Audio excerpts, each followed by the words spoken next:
There was one thing that completely changed my photography, and when I say that, I'm not over exaggerating. Look at the difference between these two photos. The one on the left is how I used to edit my photos, and the one on the right is currently how I'm editing my photos. The one on the right has so much more emphasis, pop, and texture to it.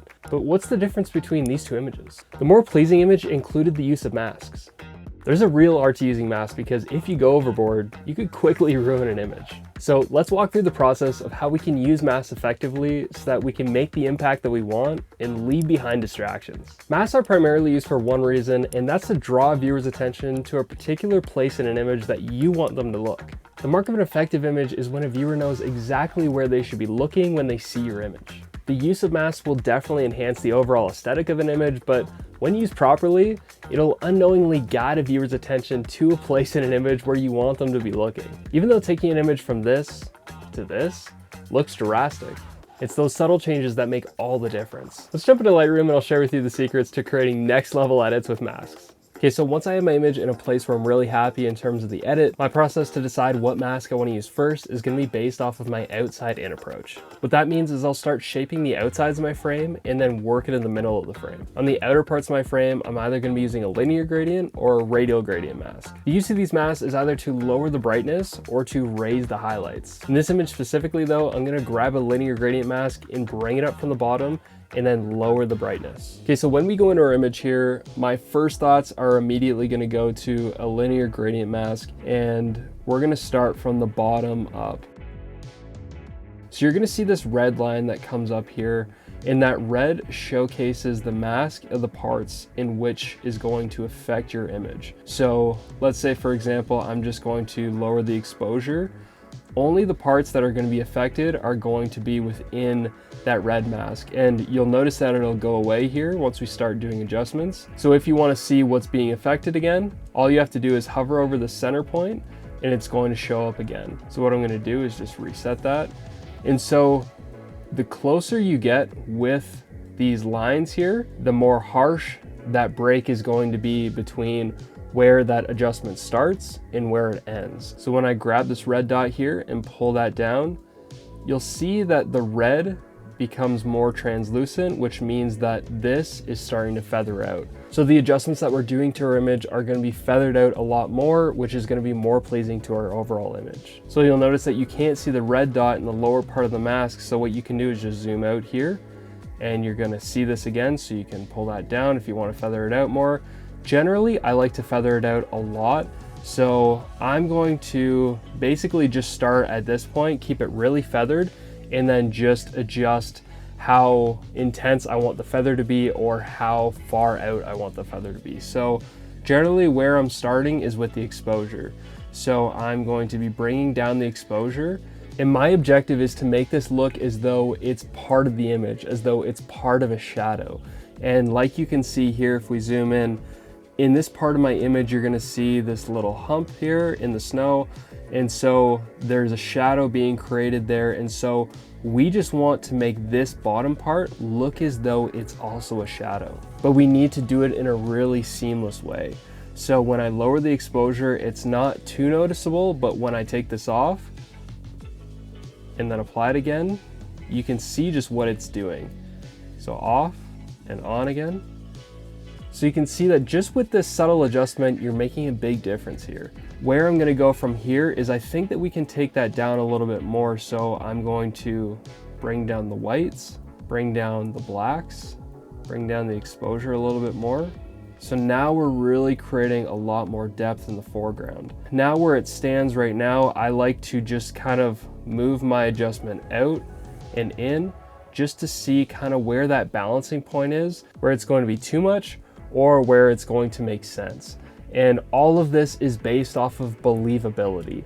If you were to look at this image and you didn't really realize that there was a mask in the frame, would you believe that that was truly a part of the scene? So what I like to do is I like to just scroll out and I like to just click off the mask here and just take a good look at what's all going on here in the frame.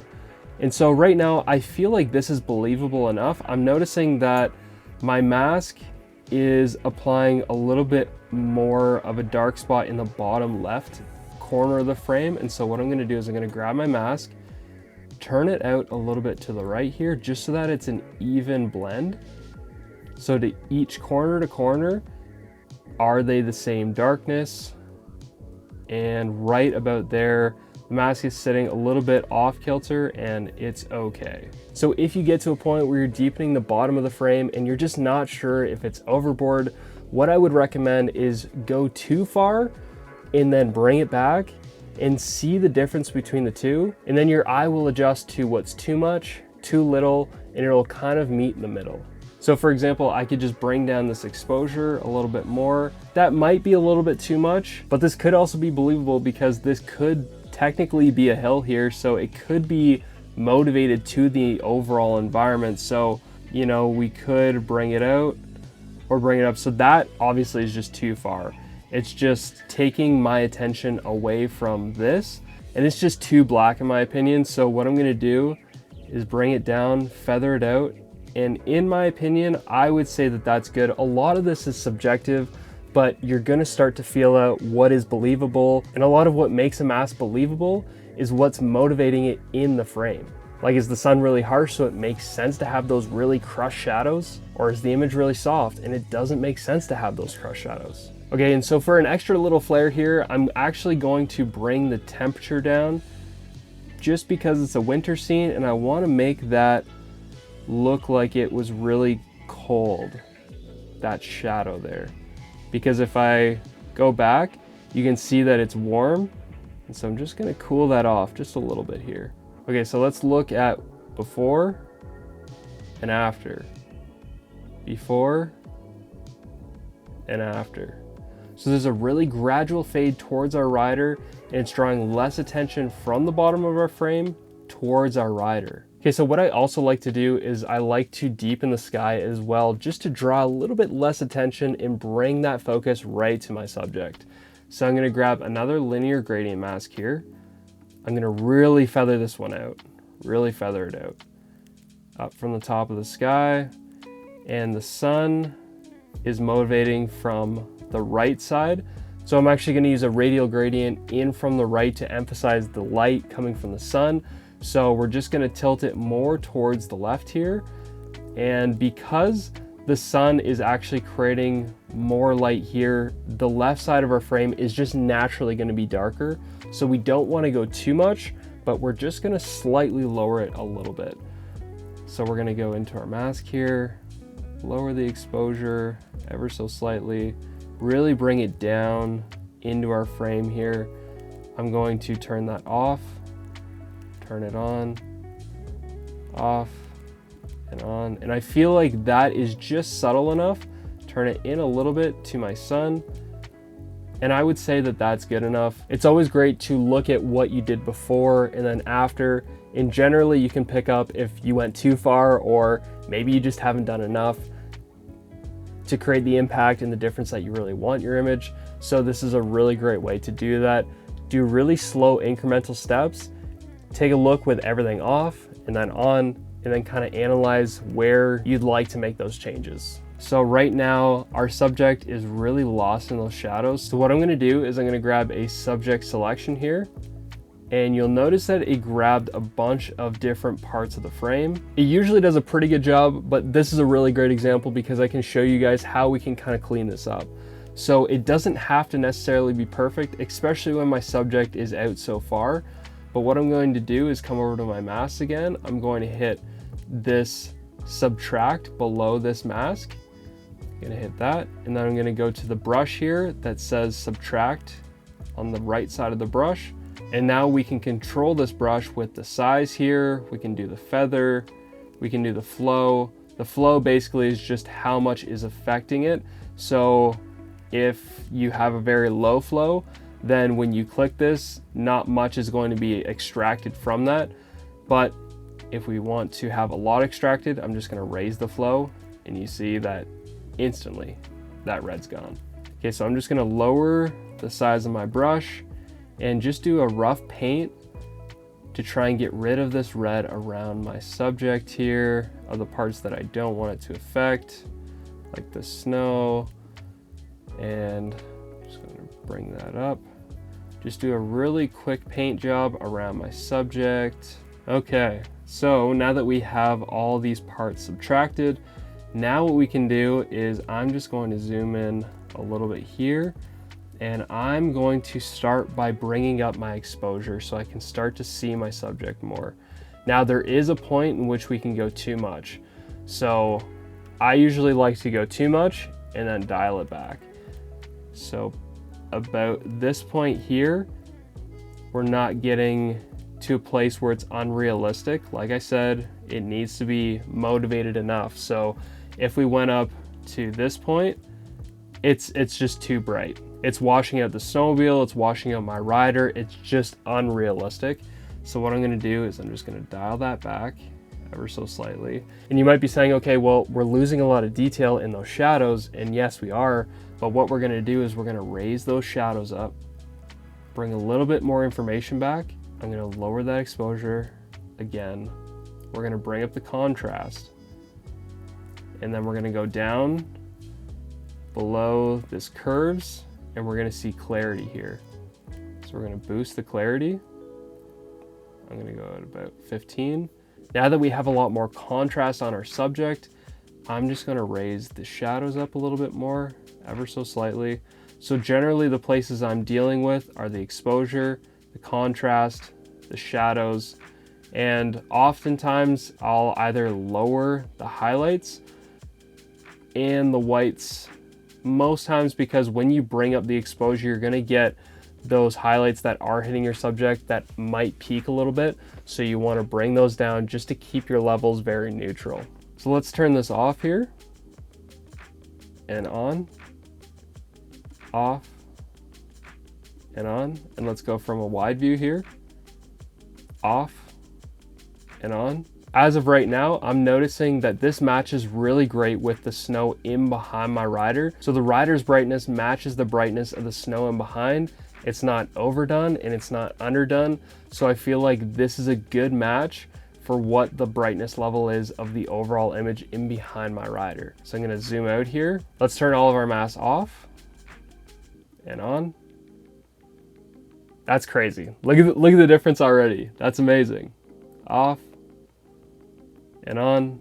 Just with a few tweaks, you can really bring so much attention to your subject and really draw out your image. So when the sun is on the outer parts of my frame and I don't see the sun in my image, which is generally how I like to backlight my images, I'll bring a radial gradient in from the side which the sun is hitting and motivating my scene, just to bring a little bit more emphasis and draw attention into my subject. I'll show you guys exactly what I mean here. So I'm going to hit plus, radial gradient, and I'm really gonna make this wide here. So I'm gonna turn this out. This is pretty feathered out. I like to have my radial gradients, especially when it's lighting like this, to be really feathered out. So I'm going to bring my mask here, and let's start with the exposure again. Bring up the exposure. And this is a trick that I love to use. I'm gonna go down to my dehaze, and I'm gonna bring it to the left here. And what that does is it kind of blooms my highlights. So I'm gonna scroll up here, raise up that exposure again, and draw it into my subject so it's hitting my subject just ever so slightly. But when I do that, you can see that this highlight is a little bit too bright rather than, like, say, the highlights in the clouds or the highlights in the snow. So how you can correct that is by grabbing the whites, bringing those whites down, and that just flattens out those highlights and it removes the sting from those highlights. I'll show you the difference with the white slider and without the white slider. So let's reverse. And then we'll bring those whites down again. Reverse. And then with the whites. You can see that those highlights match this whole scene a lot better, especially the highlights hitting the snow. Just like what I said earlier, we don't want to attract attention with our masks. We want those masks to seamlessly blend into our environment. So I'm going to turn this mask off and on. So it's just hitting my subject just enough to a point where I'm happy, but you can kind of tell that the mountains in behind are kind of getting washed out. So what I'm going to do is I'm going to lower those blacks. I'm going to boost the contrast. I'm going to lower the shadows. And what it's gonna do is it's gonna bring back those blacks that were kind of washed out when we raised our exposure. So let's turn this off and back on. And let's see what it looks like if we bring this even more into our subject here. Okay, off and on, off. I like that a little bit more dragged into my subject because it's just hitting my subject, illuminating them a little bit more, just like what the sun would do if it were hitting my subject in a natural setting. Okay, so what I'm noticing is my subject might be a little bit too washed out here in those blacks. I'm just noticing from the overall wide view. So what I'm gonna do is I'm gonna lower the blacks on my subject here, something like so. And I think that that corrected it enough. I'm just gonna raise the shadows ever so slightly, just to bring a little bit more attention, raise the exposure. We're going to zoom out again. And I'm gonna turn that off and on. I'm gonna lower that exposure just a little bit, kind of dance between too much and not enough. And I kind of found this middle point here. So let's turn off our masks here. Gonna go widescreen. So the mask's off and on, off and on.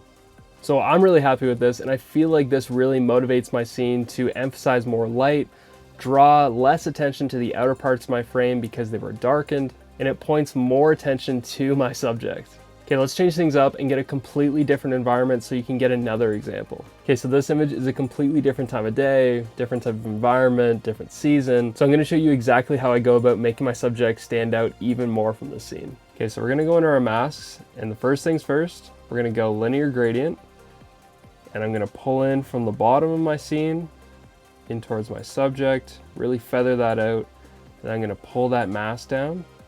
Like I said before, whatever's red is being affected there.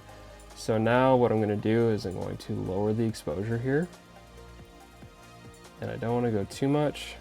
I'm just gonna go black out my scene here. If you wanna do that, just hit L on your keyboard. And then what I'm gonna do is just drag that in, drag it down, twist it out. Most times what I'm doing is mainly just affecting it with the exposure, and then if I need it a little bit darker, I'm gonna use things like the blacks, shadows, or maybe even the whites. So I want this just a hair darker, just because I don't want to see all this debris in the bottom here. So I'm just gonna pull that in a little bit more. And in my opinion, I think it might be a little bit too feathered out. I'm gonna turn that off and on. So I want to be able to see this dust cloud being kicked up here, so I'm just gonna pull that mask to defeather it a little bit, pull that in. So this mask is gonna be a little bit more aggressive just because it has less feather on it, which I'm happy with because it's going to darken that outer part of the frame here. So I still want to be able to see a little bit on my left here. I want to be able to see that rut that my riders created, and so I'm going to turn that off and on, off and on. And I love just how seamless this is being brought into my scene.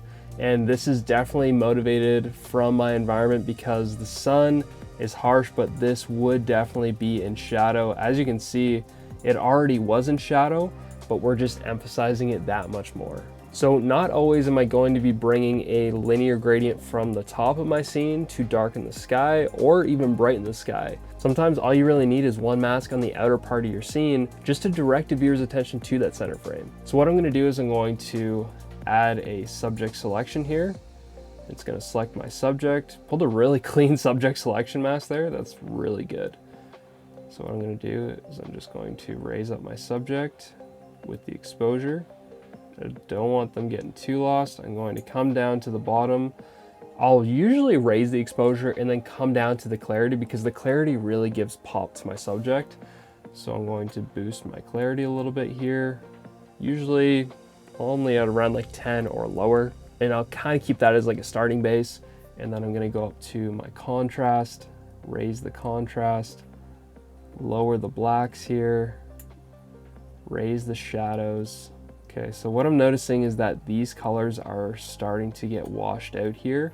I don't want my image getting washed out. So what I'm gonna do is I'm gonna lower my blacks here. Okay, I'm gonna turn this off and on, off and on. Some people might think that, okay, well, you don't really need to do anything to the subject, and honestly, that is completely your call. I just like to give a little bit more pop to my subject just to make them stand out of the scene just a little bit more. And as of where this stands right now, I feel like this might be a little bit too much because they're on the back side of the sun, so they wouldn't be that illuminated. They should have a little bit of illumination, just as though maybe you'd say like there'd be a bounce of light coming to my subject, but they shouldn't be overly bright. So if I go overly bright, obviously this is just too much, and you guys can see that. It's just washing out my subject, so I'm gonna really dial that back. Bring them up a little bit here. It's honestly just a push and pull game within the sliders. So let's turn this off and on. I feel like it brings a little bit more attention to the boot and even to the body of the rider here, a little bit into the wheel. So let's turn these masks off and on, off and on. Sometimes when you eliminate the mask, it really helps you to see how far you've come in your image. So just eliminating these two masks and then seeing it with, I'm gonna go full screen here. I feel like this isn't overdone, and I feel like my subject is brightened up more. I'm really happy with that. And if we wanted to here, I'll give you one last quick tip. We could go to radial gradient. We could pull in from under my subject's armpit here. And what we could do is we could just add a little bit more bloom to that sun. Just even bloom that out a little bit more here. And like I had said, you know, this is a little bit more bright now than the highlights here on the other part of the sky. So I'm gonna grab the whites, lower those ever so slightly, turn that off and on. That's pretty cool. It's just blooming that out really nicely. And just like that, we transformed our image from this to this. Okay, so now after seeing this in action, let's break down the key principles to what makes up effective masks. The first thing is make your mask subtle. Make sure that it's feathered out into your scene, so that's not drawing your viewer's attention to that point, but it's rather directing your viewer's attention to your subject. The second point is make sure that your masks are motivated by the lighting in your scene. If you're going to use a linear gradient from the bottom of your scene to darken that part in particular, you want to make sure that it makes sense for that part of the image to be darkened. And same goes for if you want to brighten a part of a scene, like if you want to add a radial gradient mask, make sure that it's coming in from the direction of where the sun actually was coming from. The third point is when you're raising the exposure on a certain point in your image, make sure that those highlights that you now raised match the other highlights that are in the scene. Because if they don't match, it's going to be a dead giveaway that you have a mask there. The best way to adjust those raised highlights is by lowering the white slider until those highlights match the other parts in your scene. The fourth point is when you raise your exposure, you're going to start to have washed out blacks and shadows. So what you can do is you can raise the contrast, you can lower the blacks, and you can lower those shadows just to compensate for that raised exposure. The last and final point that I'm going to leave with you is make subtle changes. Using masks is one of those things where a little bit goes a long way. It's a great thing to turn those masks on and off periodically as you're going throughout your editing process, and then just analyze how far you've come and maybe if you pushed too far. If you liked this video and found it helpful, be sure to subscribe and leave it in the comments if you'd like to see more videos just like this. If you're looking to take your photo edits to the next level, I think you'll also like this video. I'll see you over there. Peace.